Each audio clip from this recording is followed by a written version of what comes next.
Let it be known we rep Guam and the scene of mine. Let it be known we represent the outer line. Yeah, let it be known we living out our dreams. Good morning. Keep our eyes on the prize. Buenas. Let it be known Friday, we rep Guam and the scene of mine. Let it be known It's 7:45. Let's go and get right into it. Here on the link, Pacific Points, IT&E, Cabo Enterprises, Jack in the Box. Always proud to present every episode of the link. Miss a link, miss a lot, so don't miss it. Good morning. Reverend Tax Director Dafne Shimizu, Lady in Red, is zooming with me. Morning, Daphne. Howdy, good morning, Chris. Morning, Bree. Morning, Jason. And good morning, Guam. It's a musical Friday, apparently. Yeah. Yeah. You don't want to get me started singing because I love to sing. We would love to hear Oh, that. wow. I once won a karaoke contest, but of course there were only like about 5 people, and it was only my Daph, you can't just say it. Yeah, sorry. Now I got to know, Yeah. Daph, do you sing or do you sang? I know. You know what? So, yeah, I probably like to sing in the shower. I don't know if one of those people that sing in the shower. I love singing in the shower. But my dad's a musician. So I grew up around music, and my brother's a musician. So my dad plays the piano and my brother plays the guitar. So there were times I would make my brother's 10 years younger than me, and I would make him sit in our back kitchen in Maritzo and play Tom Petty, and I'd be like, okay, you're gonna play Free Falling. And so he'd sit there and he'd have to play Free Falling so I could sing. And that's the benefit, I guess, of being the oldest child. You can tell your brother. Yep. You know what? Guitar. Okay, and that being the case, next time you come on the show. What do you mean next time? Let's just get it over with right now. Well, Daphne no. Shimizu's here. Come on, She's you a good girl. You don't got to sing the high She part, runs Daph. Reverend Tax Oh my gosh. with the Jason, all you're so rise quick-witted. and the EIP 2 and 3. I know. And the advanced child tax credit now. There you which go. I know There you go. a lot of people have questions about. Right on, yeah. So, as you all know, we did process our first payments for the advanced child tax credit this past Monday, September 20. And, we've been getting a lot of questions, Bree, Jason, and Chris, about the amounts because, I think that there's some confusion as to the amount that it's supposed to be. Because in, stateside, the way that the IRS is doing it is they're doing monthly payments, which started in July, which means people got 6 payments, one every month. Now, our implementation plan was approved in August, and so we were actually approved to do 5 monthly payments. And what we're grateful for is even though we were not able to start in August, we were still able to maintain the 5 monthly payments so that we could do 2 payments this month, which means that instead of, for example, if we broke up the monthly payments into 4, if you were getting $1,800, you would only be able to get $450 this month. But because we're breaking it up into 5, by the time we get to the end of this month, if you're due the $1,800, then you'll get 2 times 360, which is $720. So, we're actually grateful that we were able to, I suppose you could call it stack payments. So the payments are going to be 5 payments. If you are already in our system, we have all of the information for your dependent and you qualify otherwise, you will get 5 full payments. And starting with the payment we ran on September 20, and then we're going to be processing another set of payments next week, Thursday on September 30, and then October 15, November 15, and December 15. And so we're really excited about that. I know there are questions about, at this point, and we are required by our implementation plan to allow for people to make changes to their tax information and also to allow them to unenroll. At this time and for this month of September for the payments, we're only allowing people to unenroll. I know we're getting a lot of calls from people who, don't have, people who, for whom we do not have all the dependent information in our system to be able to pay. Now, the question is then, when will Rev and Tax allow for us to be able to make those changes? Our system is now being worked on so that by the beginning of October, we'll be able to allow for people to log into our portal. But we still also have the manual form, which we had already released. And you will be able to, in the beginning of October, submit your form to us either manually or online, and we'll announce more information there so that you can add a dependent or if you already had a dependent that you have been claiming, to add the dates of birth, the social security number, or other information for that dependent, so we can go ahead and pay for that dependent. Now, what will happen for those individuals who have qualified dependents and are eligible but did not receive the September 20 or September 30 payment, when we get to October 15, they will receive the 3 payments in a lump sum. So, you will not be behind by the time we get to October 15. We'll make sure, as long as you have submitted your information, we will allow for those, we will provide for the 3 payments. And so you will be caught up by the time we get to October. But right now our system isn't ready. We were just trying to make sure that we started getting, payments out. And we're grateful that we're able to identify, over 15,000 people or taxpayers who are able to qualify so far. And we're expecting that the next check writes that we do in the next months to come will be a little bit larger. So this past check write on Monday was about 15,500 taxpayers that we were processed payment for, and that was about $8.4 million. And again, we'll be doing another check write next week, Thursday. Okay, so the child tax credit update portal, you said by October? Right. We're expecting it by beginning of October. Today I'm expecting an update from our vendor, who's going to be able to provide a more definite date. So we'll be announcing that once we get it. But at this time, our vendor is still working on the portal. It's been a bit of a kind of a challenging month. Our goals in the month of September were to launch All Rise, to launch the Advanced Child Tax Credit, and to launch also the online driver's license. And so we've been working simultaneously on multiple projects. And so actually, with regards to the All Rise and the Advanced Child Tax Credit, we have the same vendor who's working on the programming. So we launched the All Rise program, and now we launched the Advanced Child Tax Credit. So on the back end now, the portal is being worked on for the Advanced Child Tax Credit. But we will have more definite dates on that. But we're slated to go ahead and open the portal in October, in time for the October 15 payment, Bree. Okay. And since you did mention All Rise, what is the update with that program? Okay, so for All Rise, we have processed all A status applications through September 7, and last week we made payments for those applications, and to date we've paid processed $26.2 million in payments. So those are, we're slated to run another check write for All Rise real soon. I'm hoping today. We're just going to review the information, but so far we've paid out $26.2 million. And how it's working is we're paying out all A status applications first, meaning there are no errors on the application. And so people have been, receiving their payments. We're getting reports of that.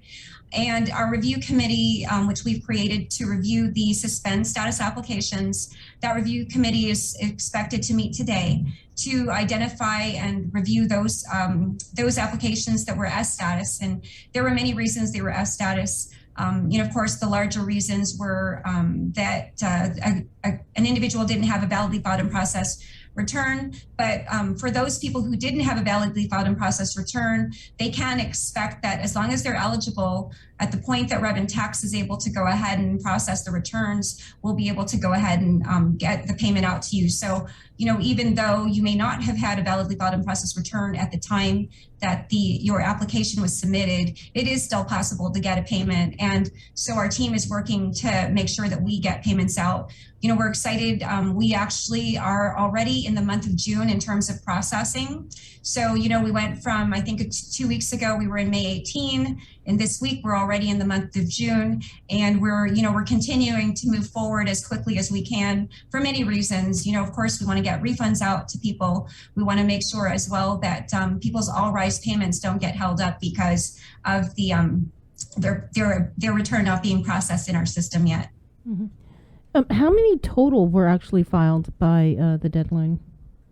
So we had over 37,600 applications that were submitted by September 15.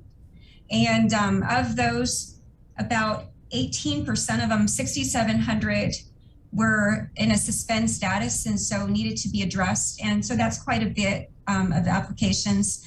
Now, we had just, there were some applications that were what we consider unprocessable, where they were just completely not legible. There was just not a way for us to process it. And we do have a small percentage of applications that were really just, again, that were not legible at all. And so our review team is going to have to review that.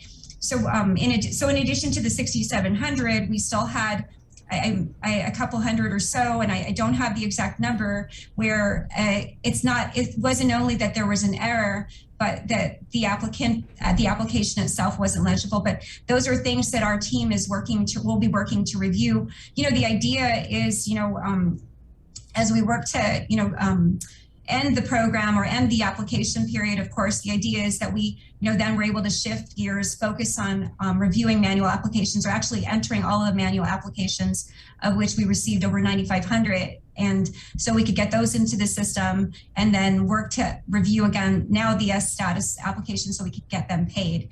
So, we're hopeful that we'll be able to get the majority of payments out to people. Actually already 26.2 million has been paid out. And, we are expecting, though, that we will exceed the original, what was indicated, the 30 million. But of course, Governor has indicated that is something that, we'll be able to identify funds for. So, that should not be an issue. Out of the 6,700 that you said were in S status, I'm sorry, did you clarify whether or not a majority of those, or if not all of those, were manual filers or online?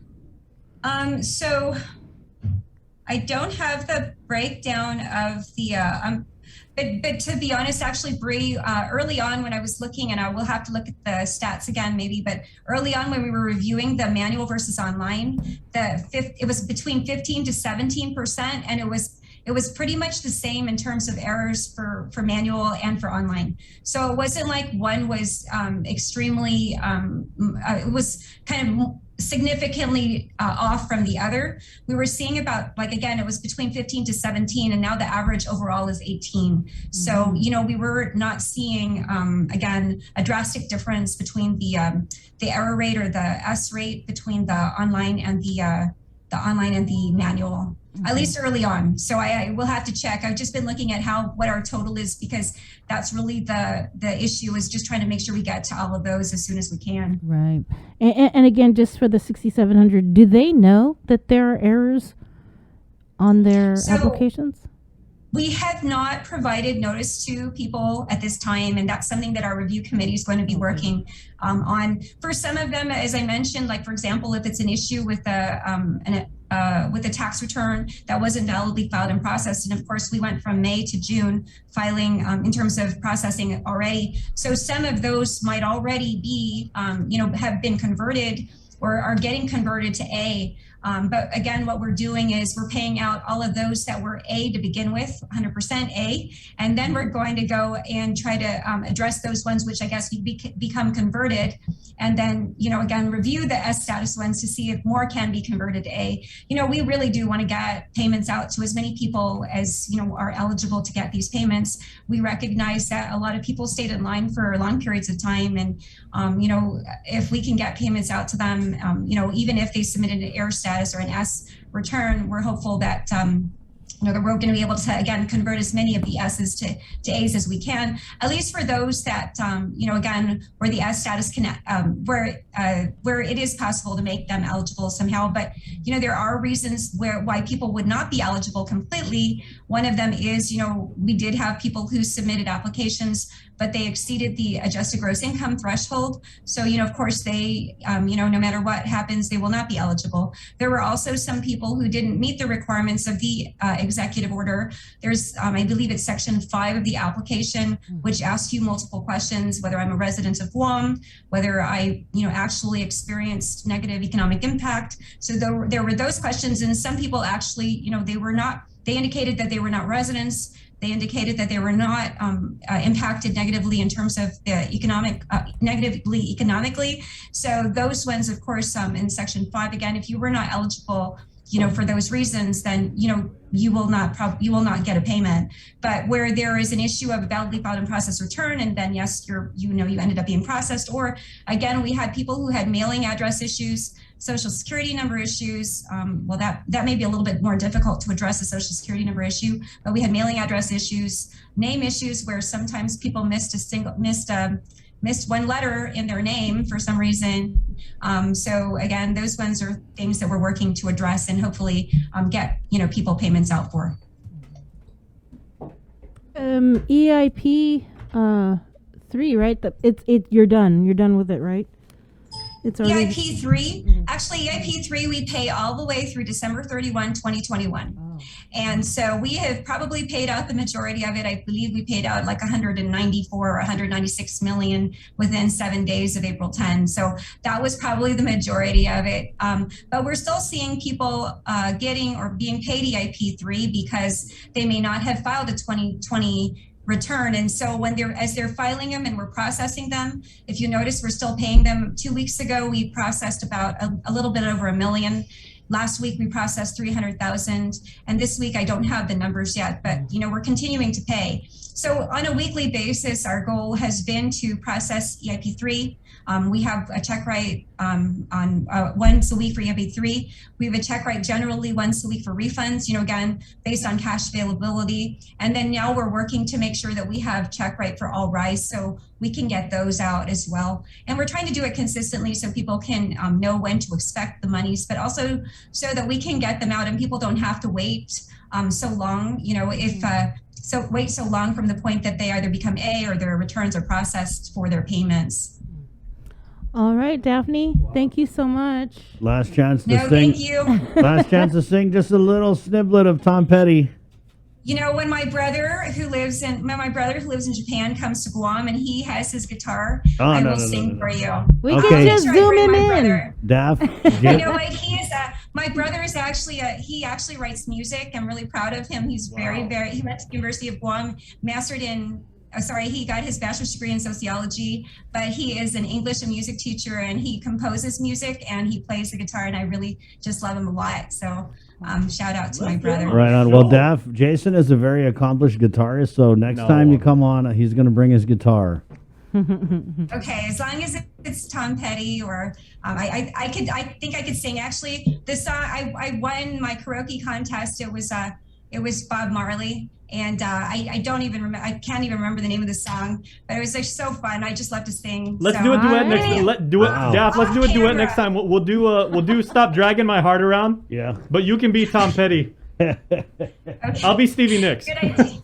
Good idea. But have a great day. Stay safe, Guam. All right. Take care, Daph. Thanks again for having me on. Bye. Everybody, I just want you to carry with you today the image of Dafne Shimizu singing Bob Marley. And crushing it. Yep. It's 8:01. That does not surprise me at all. She's good at everything she does. Yeah. Let's go ahead and jump over to KUAM TV, guys.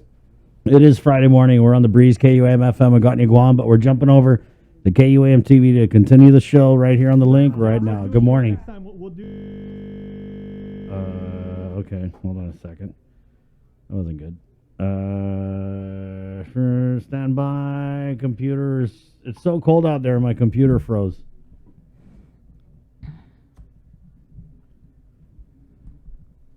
The show's